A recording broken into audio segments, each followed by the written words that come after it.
Kakinada District Police, particularly Kakinada Subdivision team under leadership of ASP Kakinada and Kakinada Rural CI Garu with support of IT Core Inspector ఒక నలుగురు chain snatching గ్యాంగ్ని పట్టుకోవడం జరిగింది.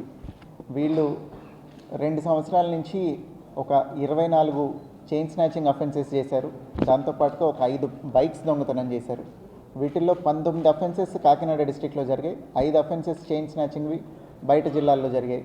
వీళ్ళు morning walk చేసేటప్పుడు కానీ లేదా ladies ఎవరైనా టెంపుల్కి వెళ్ళి వస్తుంటే కానీ 2 వీలర్ మీద వచ్చి చైన్ లాక్కొని వెళ్ళిపోవడం జరుగుతుంది.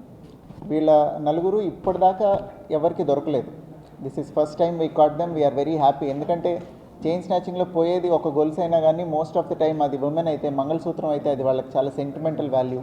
అట్లనే రోడ్డు మీద వెళ్తుంటే చైన్ లాగేస్తున్నారు అనేది కొంత భయానికి గురి చేస్తుంది వాళ్ళని.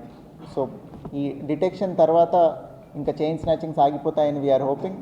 ఈ టీం ఫస్ట్ టైం అరెస్ట్ అయ్యేసరికి ఇప్పుడు అన్ని రికార్డ్స్లోకి వస్తారు. వీళ్ళ ఫింగర్ ప్రింట్స్ అంతా కలెక్ట్ చేస్తాం కాబట్టి ఫర్దర్గా కూడా it will act as deterrent అని వీఆర్ హోపింగ్.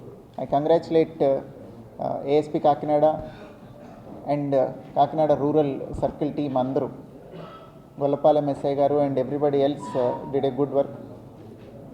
So, ఈ నలుగురు ముద్దాయిల్ని నిన్న అరెస్ట్ చేసి రిమాండ్కి పంపించడం జరిగింది. తొందరగా ట్రయల్ కంప్లీట్ అయ్యి వాళ్ళకి శిక్ష పడేలాగా కూడా చూస్తాం.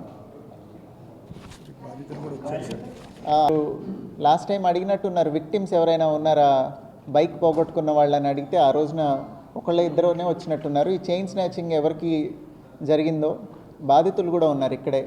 If you want to interact with them you can interact with them, or ఎవరైనా మాట్లాడతారంటే పిలవండి. ఒక నిమిషం.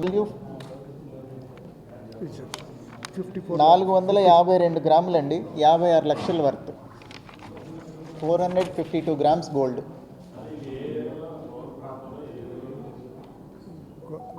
Gollapalem, Karapa, Coringa, Kakinada rural limits, ideally Indrapalem ఎక్కువ జరిగింది. ఇది ఏమవుతుందంటేనండి, వేరే డిస్ట్రిక్ట్ బార్డర్ కానీ యానం బార్డర్ కానీ ఉంటే వాళ్ళకి పారిపోవడానికి తేలిగ్గా ఉంటుంది.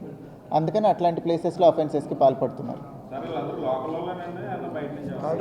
వీళ్ళందరూ తాళరేవు మండలం వాళ్ళు, లోకల్ వాళ్ళు.